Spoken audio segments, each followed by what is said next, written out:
ये important cues लेकर आए हैं जो रसायन विज्ञान संबंधित है और इतना इम्पोर्टेंट है कि आपको बोर्ड के एग्ज़ाम में नहीं बल्कि अदर कंपटीशन एग्ज़ाम के लिए भी बहुत ज़्यादा हेल्पफुल होगा।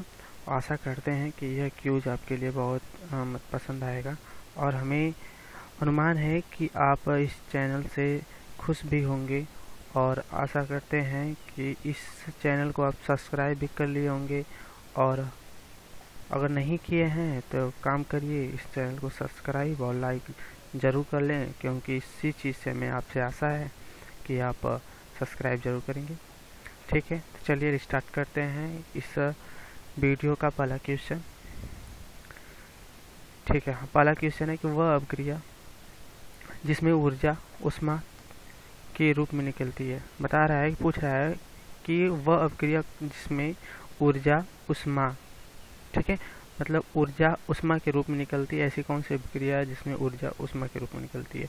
तो आपका ऑप्शन है पहला, ठीक है, उष्माशोषी, योगात्मक अभिक्रिया, विस्थापन अभिक्रिया, उष्माक्षेपी अभिक्रिया। इन चारों में से कौन सी ऐसी अभिक्रिया है, मतलब एनालाइज कीजिए, आप खुद एनालाइज कीजिए और साथ ही साथ हाँ आप पेन और कॉपी लेकर के बैठ जाइए ताकि आप अपने क्वेश्चन को भी नोट करिए और जवाब अपना खुद नोट करिए और आप आंसर हम दे रहे हैं और मिलाते चलिए कि मतलब यह आपका आंसर सही हो रहा है या नहीं हो रहा है। ठीक है, तो आंसर देखते हैं हम। हाँ, तो देखिए इसका आंसर है उष्माक्षेपी अभिक्रिया। ठीक है, मतलब वह अभिक्रिया जिसमें ऊर्जा निकलती है। हमने पहले ही बता चुका है कि उष्माक्षेपी अभिक्रिया वह होती है जिसमें रिएक्शन के बाद उष्मा निकलती है। ठीक है, तो वह होती है उष्माक्षेपी अभिक्रिया। ठीक है, विस्थापन अभिक्रिया का मतलब होता है कि जब दो मतलब अभिकारक मिलते हैं तो पहले अभिकारक का कुछ हिस्सा दूसरे अभिकारक के कुछ हिस्से को विस्थापित कर देता है। ठीक है, उसको विस्थापन अभिक्रिया कहते हैं। योगात्मक अभिक्रिया का मतलब होता है कि जो दो अभिक्रिया मतलब जब दो अभिकारक मिलकर के एक नया उत्पाद बनाते हैं ना, उसे योगात्मक अभिक्रिया कहते हैं। उष्माशोषी अभिक्रिया का मतलब होता है कि जब दो रिएक्शन होते हैं ना तो उनके रिएक्शन होने के उपरांत उष्मा आवश्यक होती है, इसको उष्माशोषी अभिक्रिया कहते हैं। ठीक है, अगला क्वेश्चन। हाँ, इलेक्ट्रॉनिक अवधारणा के अनुसार वह रासायनिक अभिक्रिया जिसमें कोई तत्व, परमाणु, आयन या अणु इलेक्ट्रॉन का त्याग करता है तो क्या कहलाता है। ठीक है, बता रहा है कि जिसमें कोई तत्व, परमाणु या आयन इलेक्ट्रॉन का त्याग करता है, ठीक है, तो क्या कहलाता है। ठीक है, आपका है ऑक्सीकरण, रेडॉक्स अभिक्रिया, अपचयन अभिक्रिया और उपरोक्त में से कोई नहीं। तो बताइए आप इन चारों में से किस ऑप्शन को मान्यता दे रहे हैं अपने तरीके से जो आपने पढ़ा है, एनालाइज किया है। ठीक है, तो चलिए स्टार्ट करते हैं इसका आंसर। इसका आंसर है ऑक्सीकरण। ठीक है, इसका आंसर है ऑक्सीकरण। मतलब ऑक्सीकरण ऐसी अभिक्रिया जिसमें इलेक्ट्रॉन का त्याग होता है। ठीक है, मतलब इलेक्ट्रॉन छोड़ते हैं। रेडॉक्स अभिक्रिया क्या होता है, ऐसी अभिक्रिया होती है जिसमें उपचयन और अपचयन दोनों होती है। अपचयन अभिक्रिया क्या होती है, जिसमें ऑक्सीजन की कमी होती है भैया, वो उपचयन होती है, अपचयन होती है। ठीक है, आई बात समझ में। और जिसमें ऑक्सीजन की वृद्धि होती है वो क्या कहलाता है, उपचयन कहलाता है। बट यहाँ पर क्या है, अपचयन। अपचयन में ऑक्सीजन की कमी होती है। ठीक है, अगला क्वेश्चन से,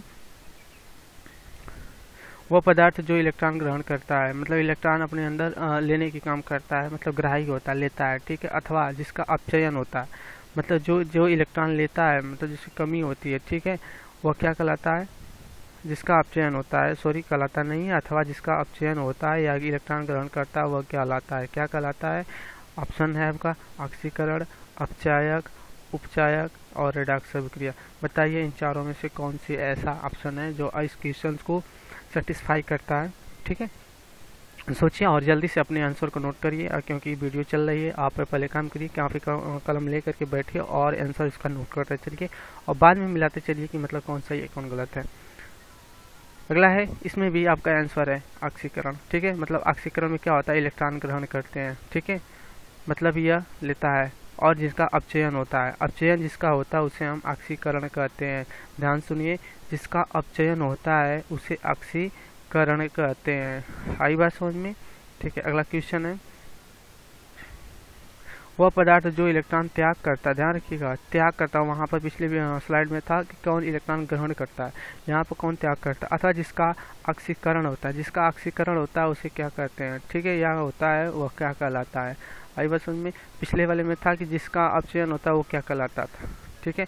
और यहाँ पर बोला है जिसका ऑक्सीकरण होता है वो क्या कहलाता है, तो ये ऑप्शन है आपको ऑक्सीकरण, रेडॉक्स अभिक्रिया, अपचयन अभिक्रिया और अपचायक। इन चारों में से कौन सा आंसर है, जल्दी से टिक करिए। ठीक है, चलिए हम देखते हैं इसका आंसर है आपका अपचायक। अपचायक जो है आपका ऑक्सीकरण होता है और इलेक्ट्रॉन त्याग करता है, वह कहलाता है अपचायक। ठीक है, मतलब वह पदार्थ ऐसा होता है, मतलब अपचायक ऐसा पदार्थ होता है जो इलेक्ट्रॉन ग्रहण करता है और जिसका ऑक्सीकरण होता है वह अपचायक कहलाता है। ठीक है, अगले चलते हैं अगला क्वेश्चन पे। और अगला क्वेश्चन है किस अभिक्रिया के अंतर्गत किसी बड़े यौगिक के टूटने से दो या अधिक नए छोटे छोटे यौगिक बनते हैं। ध्यान से समझिएगा क्वेश्चन को, पहले क्वेश्चन समझिए इसके बाद आंसर देने का प्रयास करें। किस अभिक्रिया के अंतर्गत किसी बड़े यौगिक, मतलब एक बड़ा यौगिक है, दो छोटे छोटे हिस्सों में टूट जाता है, ठीक है, और नए यौगिक बनते हैं, तो क्या कहलाता है, योगात्मक अभिक्रिया, अपघटन अभिक्रिया, ऊष्माक्षेपीय अभिक्रिया या विस्थापन अभिक्रिया। बताने का प्रयास करें। ठीक है, योगात्मक अभिक्रिया के बारे में पहले ही क्वेश्चन बताया था कि योगात्मक अभिक्रिया किसे कहते हैं। अपघटन अभिक्रिया का मतलब क्या होता है, ऊष्माक्षेपीय अभिक्रिया का मतलब क्या होता है, विस्थापन अभिक्रिया का मतलब क्या होता है। इसका आंसर है अपघटन अभिक्रिया। ठीक है, अपघटन का मतलब होता है दो हिस्सों में टूट जाना या विखंडन, इसको कर सकते हैं दो हिस्सों में टूटना, जिस अभिक्रिया के दो हिस्से हो जाते हैं। ठीक है, मतलब अपघटन मतलब टूटना होता है। ऊष्माक्षेपी पहले ही बताए हैं। विस्थापन अभिक्रिया का मतलब होता है जब एक पदार्थ दूसरे पदार्थ को विस्थापित कर देता है, हटा देता है। योगात्मक मतलब होता है कि मान लीजिए यह एक अभिकारक है प्लस या बी दूसरा अभिकारक है, जब दोनों मिलते हैं ना तो ए बी बन जाता है। ठीक है, मतलब एक ही हिस्सा, ये दोनों एक ही हैं। ठीक है, मतलब दो अभिकारक मिलकर एक उत्पाद बनाते हैं, उसे हम योगात्मक अभिक्रिया कहते हैं। ठीक है, अपघटन का मतलब होता है यही, ये भी दो हिस्सों में टूटेगा, यह बी है, ठीक है, ये दो हिस्सों में टूट जाएगा। ठीक है, मतलब अलग अलग हो जाएगा, उसे हम बोलते हैं अपघटन अभिक्रिया। ठीक है, इसका नाम दूसरा नाम है वियोजन अभिक्रिया भी। अपघटन का दूसरा नाम है वियोजन अभिक्रिया। आई बात समझ में कि वियोजन अभिक्रिया दूसरा नाम है इसका, मतलब वियोजन अभिक्रिया बोले या अभिक्रिया अपघटन अभिक्रिया दोनों एक ही है। अगला स्लाइड देखते हैं। क्वेश्चन नंबर 6 है, जो क्वेश्चन नंबर 6 आपके लिए कौन सा, निम्न में से कौन सा रासायनिक परिवर्तन है। आपको भौतिक परिवर्तन और रासायनिक परिवर्तन दोनों के बारे में पढ़ाया गया है, तो आप एनालाइज कीजिएगा ऑप्शन में कि कौन सा रासायनिक परिवर्तन है। ठीक है, पहला है कोयले का जलना, जल का बर्फ बनना, मोम का पिघलना और नमक का पानी में घुलना। इन चारों में से कौन सा ऑप्शन ऐसा है जो रासायनिक अभिक्रिया को बताता है। ठीक है, बाकी तीन भौतिक परिवर्तन है। भौतिक परिवर्तन और रासायनिक परिवर्तन अगर ध्यान से पढ़े होंगे तो आपको समझ में आएगा कि इन चारों में से कौन सा आंसर है। ठीक है, तो इसका आंसर देखते हैं। हाँ, इसका आंसर है कोयले का जलना। मतलब यह कोयला जब जल जाता है ना, कोयला जब जलता है तो यह एक रासायनिक परिवर्तन होता है, क्योंकि जलने के बाद जो राख बनती है ना, उससे कभी भी हम कोयला नहीं बना सकते हैं। मतलब फिर से समझ लेते हैं रासायनिक अभिक्रिया। रासायनिक अभिक्रिया में क्या होता है कि कोई मतलब अगर रिएक्शन होता है उसके बाद हम उसको प्रारंभिक रूप में नहीं ला सकते। ठीक है, मतलब उसका रूप रंग संरचना सब बदल जाते हैं, हमेशा के लिए बदल जाते हैं। ठीक है, लेकिन भौतिक अभिक्रिया में क्या होता है कि अगर हम जल को बर्फ बना देते हैं, जल को क्या बना देते हैं, बर्फ बना देते हैं, तो ये बर्फ से फिर हम जल भी बना सकते हैं। मोम पिघल जाती है तो पिघले हुए जल मोम से हम फिर मोम बना सकते हैं। नमक को पानी में घोल देते हैं तो पानी जो पानी में घुला हुआ नमक है उससे फिर हम नमक प्राप्त कर सकते हैं। मतलब एक रूप को फिर दूसरे रूप में बदल सकते हैं, वो भौतिक अभिक्रिया कहलाती है। लेकिन जिसको नहीं बदल सकते ना, वो होती है आपकी रासायनिक अभिक्रिया। आई बात समझ में। अगला क्वेश्चन है क्वेश्चन नंबर 7, जैव उत्प्रेरक का उदाहरण क्या है। ठीक है, जैव उत्प्रेरक का उदाहरण क्या है। आप देखते हैं वसा, कार्बोहाइड्रेट, एंजाइम और हीमोग्लोबिन। यह एक क्वेश्चन बायो का है, आप समझिएगा कि जैव उत्प्रेरक क्या होता है। इसका आंसर हम देते हैं, इसका आंसर है आपका एंजाइम। ठीक है, एंजाइम आपका ये आंसर है। ठीक है, वसा, कार्बोहाइड्रेट और एंजाइम में से आपका जो हीमोग्लोबिन में से एंजाइम ऐसे उत्प्रेरक है जो जैव उत्प्रेरक कहलाता है। क्वेश्चन नंबर अगला, निम्न में से कौन सा रासायनिक परिवर्तन उत्क्रमणीय नहीं। उत्क्रमणीय का मतलब एक रूप से बदल करके दूसरे रूप में नहीं बदला जा सकता। मतलब अगर एक रूप में बदल गया है तो फिर से उसको अपने रूप में नहीं लाया जा सकता। ऐसी कौन सी, मतलब लोहे पे जंग लगना, बर्फ का पिघलना, नमक का पानी में घुलना, कार्बन डाइऑक्साइड का शुष्क बर्फ में बदलना। यह चारों ऑप्शन में से कौन सा ऑप्शन है जो उत्क्रमणीय अभिक्रिया को नहीं दर्शाता। मतलब एक रूप में बदल गया है ना, दोबारा अपने रूप में नहीं जाएगा। ठीक है, जल्दी से ऑप्शन अपना नोट करिए और आंसर हम चेक करते हैं। आंसर है आपका लोहे पर जंग लगना। ठीक है, लोहे पर जो जंग लगती जाती है ना, और जंग जो लगने के बाद कभी भी जंग से हम लोहा नहीं प्राप्त कर सकते, ये बात ध्यान रखिएगा। ठीक है, यह एक रासायनिक अभिक्रिया है। आगे देखते हैं अगला स्लाइड में है क्वेश्चन नंबर 10। किस मिश्र धातु का उपयोग विद्युत तारों की परस्पर वेल्डिंग के लिए किया जाता है? यह बहुत इंपॉर्टेंट क्वेश्चन है, बहुत ही ज़्यादा इंपॉर्टेंट है। किस मिश्र धातु का? ये जो भी धातु होंगे वो मिश्र धातु होंगे, मतलब दो धातुओं को मिलाने के बाद जो धातु बनती है ना, उसे मिश्र धातु कहते हैं। और इसका उपयोग हम विद्युत तारों की वेल्डिंग के लिए करते हैं। तो वेल्डिंग करने के लिए हम किस धातु का उपयोग करते हैं? आपका ऑप्शन है 4 सीसा एवं टीन, तांबा एवं सीसा, तांबा व जस्ता, सीसा व जस्ता। इन चारों में से जल्दी से बताइए कि आपका कौन सा ऑप्शन है। ठीक है, जल्दी नोट करिए, और जल्दी नोट करने के बाद आप एनालाइज कीजिए कि आपने कौन सा आंसर दिया और क्या सही है। जो हम चेक करते हैं कौन सा सही है, तो आपका सही आंसर है सीसा एवं टीन। पहला आंसर है आपका सीसा एवं टीन। तो देखिए आपने क्या मेहनत किया, कितना मेहनत किया, अपने लिए किया है या फिर हम केवल मस्ती कर रहे हैं। ठीक है, आपको ध्यान में रहना चाहिए। अगर पढ़ना है तो सही से पढ़िए, नहीं तो छोड़ दीजिए, कोई फायदा नहीं, जबरदस्ती कोई काम नहीं होती है। ठीक है, क्वेश्चन नंबर 10 का जो आंसर है पहला सीसा व टीन है। तांबा व सीसा यह नहीं है, तांबा एवं जस्ता यह भी नहीं है, सीसा व जस्ता यह भी नहीं है, केवल तांबा एवं टीन है। ध्यान से किया, सीसा एवं टीन ऐसा पदार्थ हैं जिनको हम मिश्र धातु के तौर पर वेल्डिंग के लिए उपयोग करते हैं। ठीक है, तो चलिए अगला क्वेश्चन देखते हैं। रासायनिक रूप से जंग होती है, क्या होती है? जंग लगना जो होती है वो कौन सी होती है? मतलब बता रहा है कि इन 4 ऑप्शन दिए गए हैं, चारों ऑप्शन में से रासायनिक रूप से जंग लगना, मतलब यहाँ पर जंग लगना कौन सा, मतलब ऑप्शन को बताता है कि अगर ऐसा हो गया चारों में से तो जंग लगा हुआ है। ठीक है, iron chloride, ferrous sulphate, iron oxide और धूल का मिश्रण। ये बताइए चारों में से कौन सा जंग लगने को इंडिकेट करता है। ठीक है, जल्दी नोट करिए। तो चलिए चेक करते हैं इसका आंसर। इसका आंसर है आपका आयरन ऑक्साइड। ठीक है, आयरन ऑक्साइड ये होता है ना, आयरन ऑक्साइड यह बताता है जंग लगना। इसका जो फार्मूला होता है Fe2O3। ठीक है, ये आयरन ऑक्साइड को बताता है। आई बात समझ में? अगला क्वेश्चन है 12वां। अरे सॉरी, यहाँ पर गलत हो गया।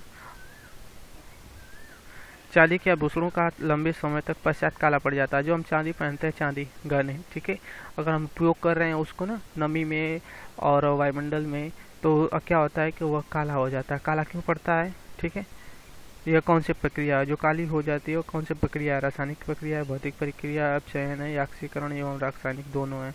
ठीक है, चारों में से कौन सा आंसर है? ये हम पहले बता चुके हैं आपको कि मतलब कौन सी अभिक्रिया है। ठीक है, रासायनिक, भौतिक, अपचयन या ऑक्सीकरण। इसका आंसर चेक करते हैं जल्दी से।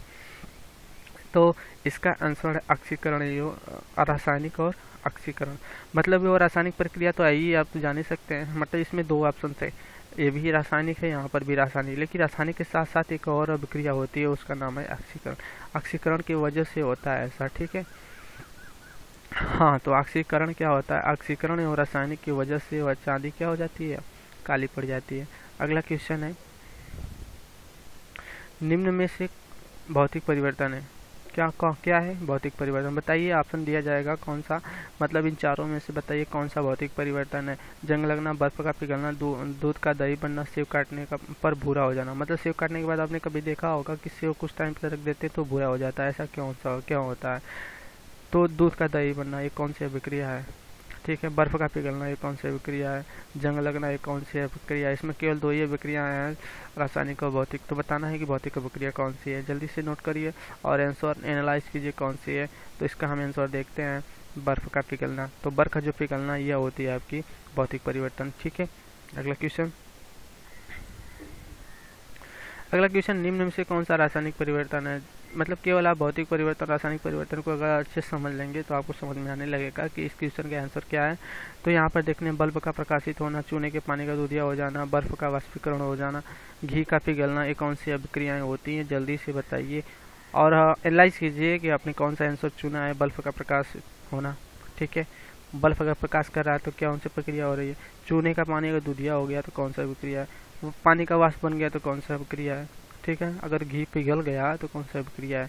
तो इसका आंसर चेक करते हैं। इसका आंसर है चूने का पानी का दूधिया हो जाना। ठीक है, मतलब चूने का पानी कभी तभी दूधिया होगा जब वो रिएक्शन करेगा ठीक है। रिएक्शन होने के बाद ही चूने का पानी दूधिया हो जाता है। ठीक है दोस्तों, तो इस तरह से अगर आप अच्छी तरह से ढंग से पढ़ेंगे तो आपको समझ में आने लगेगा क्या कैसे होता है।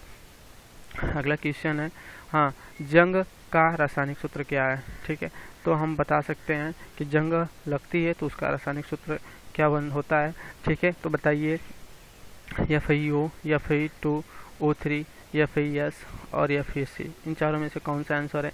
अभी हमने पिछले स्लाइड में, मतलब जस्ट पिछले वाले स्लाइड में ही बताए थे कि मतलब जंग लगती है तो कौन सा फार्मूला बनता है। तो इसका आंसर चेक करते हैं। तो इसका आंसर है Fe2O3। अभी हमने बताया था Fe2O3 कब बनता है, जब जंग लगता है। Fe2O3, ठीक है, मतलब ये वाला ऑप्शन। ठीक है, और रासायनिक जंग का एक फार्मूला है, सूत्र है। ठीक है, अगला क्वेश्चन देखते हैं। अगला क्वेश्चन, एंजाइम क्या होते हैं। मतलब एंजाइम है, मतलब 4 ऑप्शन दिएगा, पूछेगा कौन सा एंजाइम क्या होते हैं। ठीक है, यह बायो का क्वेश्चन है, आपको मतलब अगले आने वाले वीडियो में आपको पढ़ा दिया जाएगा। ठीक है, परेशान ना होइए, बस सोच लीजिए कि ऐसे क्वेश्चन बनेंगे एग्ज़ाम में मतलब बोर्ड में तो लिखना पड़ेगा, बट क्या हो, कंपटीशन एग्जाम में ऐसे ही बातें हैं भाई। समझ लीजिए हमारी बात जो कर रहे हैं ना, उसको एक बार ध्यान में रख लीजिए, आखिर यह ऐसा ही होगा, लेकिन आप पढ़ेंगे तब। ठीक है, इसका आंसर जल्दी से आप अपने एनालाइज कीजिए। धनात्मक उत्प्रेरक, ऋणात्मक उत्प्रेरक, स्वतः उत्प्रेरक या जैव उत्प्रेरक, मतलब एंजाइम क्या होता है। ये क्वेश्चन जस्ट उल्टा है, यह क्वेश्चन पूछा गया था लेकिन उल्टे तरह से पूछा गया था। ठीक है, हाँ, इसका आंसर देखते हैं, जैव उत्प्रेरक। ठीक है, जैव उत्प्रेरक क्या होता है, एंजाइम होते हैं। ठीक है, अब इसके पहले वाले जो क्वेश्चन था, जैव उत्प्रेरक क्या होता था, उसको आंसर में एंजाइम आपका जवाब था। अगर आप सही ढंग से वीडियो को देख रहे हैं तो आप इसका आंसर जानते होंगे। ठीक है, अगला है, वह अभिक्रिया जो बनने वाले उत्पाद से ही उत्प्रेरित हो जाती है कहलाती है। मतलब जो उत्पाद बनता है ना, उसी से वो क्या हो जाती है, उत्प्रेरित हो जाती है, मतलब उसी की वजह से वो क्या हो जाती है, बहुत तेजी से काम करती है। ठीक है, जैव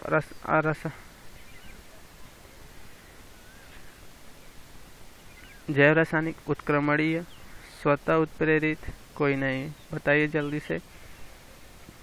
यह है आपका जैव रासायनिक अभिक्रिया। ठीक है, जैव रासायनिक अभिक्रिया में क्या होता है कि इससे बनने वाले उत्पाद की वजह से ही ना यह रासायनिक बहुत तेजी से या बहुत स्लो काम करती है। ठीक है, हमारे बॉडी में ऐसे अनेक चीज़ें होती हैं जो इन्हीं की बदौलत क्या होती हैं, कंट्रोल में आती हैं या होती रहती हैं। ठीक है, आपने इंसुलिन का नाम सुना होगा, इंसुलिन का क्या काम है। ठीक है, इंसुलिन का काम क्या होता है आप बता सकते हैं।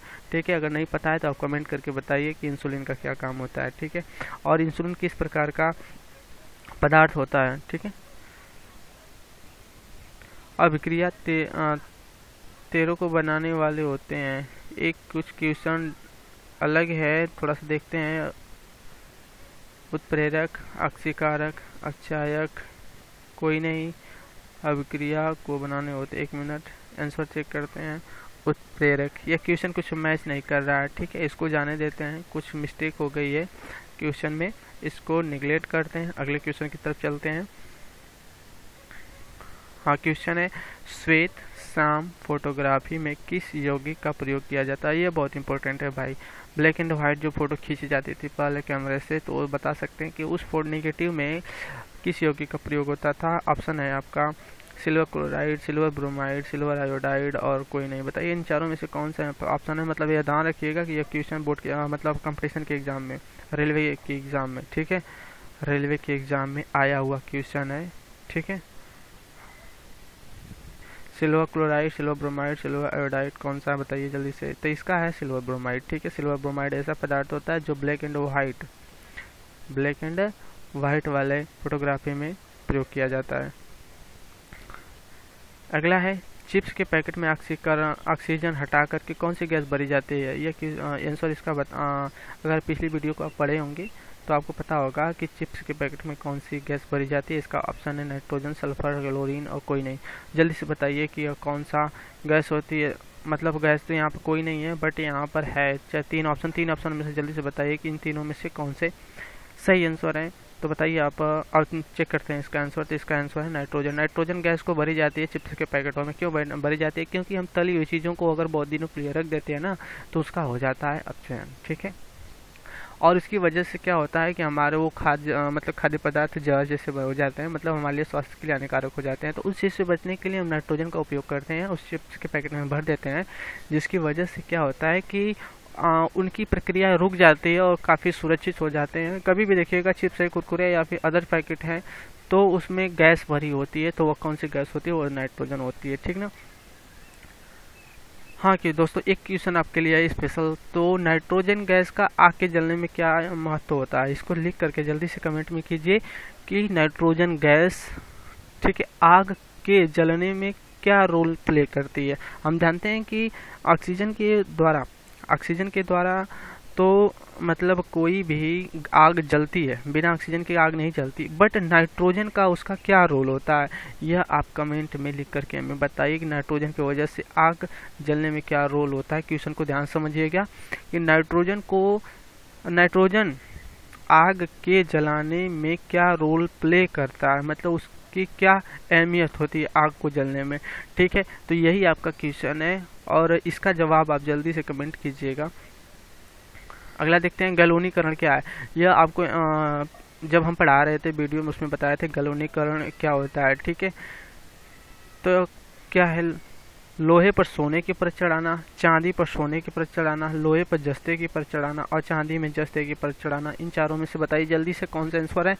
अगर आप थोड़ा सा भी ध्यान लगा करके पढ़े होंगे तो आप बता सकते हैं कि इन चारों में से कौन सा ऑप्शन है। तो इसका आंसर हम चेक करते हैं। इसका आंसर है आपका लोहे पर जस्ते की परत चढ़ाना। लोहे पर जस्ते परत चढ़ाने की प्रक्रिया को ही गैल्वेनीकरण कहा जाता है। यह मोस्ट इम्पोर्टेंट क्वेश्चन है, गैल्वेनीकरण पूछता है और बहुत बार पूछता है कि गैल्वेनीकरण क्या होता है। तो यह होता है लोहे पर जस्ते की परत चढ़ाना। अब ये बताइए कि लोहे पर जस्ते की परत क्यों चढ़ाई जाती है, इसका जवाब आप केवल बता दीजिएगा। अगर आप इसका जवाब बता सकते हैं तो आपको यह वाला क्वेश्चन लाइफ टाइम याद रहेगा, कभी नहीं भूलेंगे, ठीक है। आप इतना बता दीजिए कि लोहे पर जस्ते की परत क्यों चढ़ाई जाती है, कमेंट कीजिए इसके। अगला क्वेश्चन है जंग लगने के लिए अनिवार्य घटक है। तो जंग लगने के लिए भाई कौन कौन से बहुत जरूरी घटक होते हैं, बिना उसके जंग नहीं लग सकता, ठीक है। अगर किसी वस्तु पर, किसी लोहे पर, ठीक है, अगर जंग लग रहा है तो किन चीज़ों की आवश्यकता होती है तभी जंग लगेगा। तो चेक करते हैं, ऑक्सीजन एवं नमी, ठीक है, वायु एवं नमी, कोई बात नहीं, केवल वायु, शरद ऋतु। इन चारों में से बताइए कि कौन सा ऐसा ऑप्शन है जो इस क्वेश्चन को सेटिस्फाई करेगा, जंग लगने के लिए अनिवार्य घटक है, मतलब किसकी मौजूदगी में जंग लगता है, तो बताइए, ठीक है, जल्दी से बताइए इसका आंसर। चलिए चेक करते हैं, इसका आंसर है ऑक्सीजन एवं नमी, ठीक है दोस्तों। तो किसी भी आयरन पर, मतलब कोई अगर आयरन है तो उस पर अगर ऑक्सीजन और नमी रहेगी तभी जंग लगेगा, अन्यथा नहीं लगेगा, ठीक है। इसी वजह से अगर हम ऑक्सीजन और नमी से बचाएंगे तो जंग नहीं लगेगा, ठीक है। और इन्हीं दोनों को नमी से बचाने के लिए हम क्या करते हैं कि पेंट किया जाता है, ठीक है, मतलब लोहे पर पेंट किया जाता है ऑक्सीजन और नमी को रोकने के लिए। अगर हम पेंट कर देते हैं तो ऑक्सीजन भी नहीं पहुंच पाती है और नमी भी नहीं पहुंच पाती है, इस वजह से लोहे पर जंग नहीं लगता है। तो एक क्वेश्चन और है, अगर आप पढ़े होंगे ध्यान से तो आपको पता होगा कि जंग लगने से बचने के लिए एक और काम क्या करना है। एक तो पहला है पेंट लगना, दूसरा काम क्या होता है जो हम, मतलब एक और ऑप्शन बताइए लिख करके कमेंट में कि मतलब कौन सा ऐसा ऑप्शन है जो जंग को बचाता है। अगला है मोमबत्ती जलने पर, ठीक है, मोमबत्ती जलने पे क्या, हाँ, कौन सा परिवर्तन होता है, ठीक है, मोमबत्ती जलने पर कौन सा परिवर्तन होता है। इन चारों में से कौन सा, जल्दी से बताइए। भौतिक परिवर्तन, रासायनिक परिवर्तन, या दोनों परिवर्तन, या कोई नहीं। अगर ये आप बहुत टैलेंटेड हैं, अगर अपने आप को समझते हैं कुछ या पढ़ने पर ध्यान देते हैं, ठीक है, तो इन चारों में से आप बता सकते हैं कौन सा परिवर्तन है, ठीक है। तो इसका आंसर चेक करते हैं, जल्दी से इसका आंसर सोच लीजिए और हम आंसर निकालें इसका। दोनों होंगे, ठीक है। अब समझते हैं कि ये दोनों होंगे कैसे। रासायनिक परिवर्तन का मतलब होता है कि कुछ चीज़ें वैसी होती हैं जो हमेशा के लिए खत्म हो जाती हैं, दोबारा नहीं बनती। जैसे प्रकाश निकल गया, धुआं निकल गया, तो मोमबत्ती तो नहीं बनेगी नहीं धुएं और प्रकाश से, ठीक है। गर्मी भी निकल जाती है, मतलब ऊष्मा निकल जाती है। तो ये तो हो गया रासायनिक परिवर्तन। लेकिन मोमबत्ती पिघलती है, ध्यान रखिएगा, मोमबत्ती का पिघलना एक भौतिक परिवर्तन होता है, ठीक है, भौतिक परिवर्तन होता है। क्यों? मोमबत्ती का पिघलना एक भौतिक परिवर्तन होता है, लेकिन मोमबत्ती का जलना एक रासायनिक परिवर्तन होता है। आपको बताए गए थे कि कोई भी चीज़ अगर जल रही है तो रासायनिक परिवर्तन होगा, अगर मोमबत्ती पिघल रही है ना तो भौतिक परिवर्तन, अर्थात इसके अंदर दोनों परिवर्तन है, ठीक है, दोनों परिवर्तन होंगे, ठीक है। तो दोस्तों इस वीडियो में यहीं तक है, क्वेश्चन इतना था। अगर आप इसको आप इम्पोर्टेंट लगे तो आप नोट कर लीजिएगा, और आशा करते हैं कि आपको पसंद हो गई, तो ठीक है, तो बस करते हैं।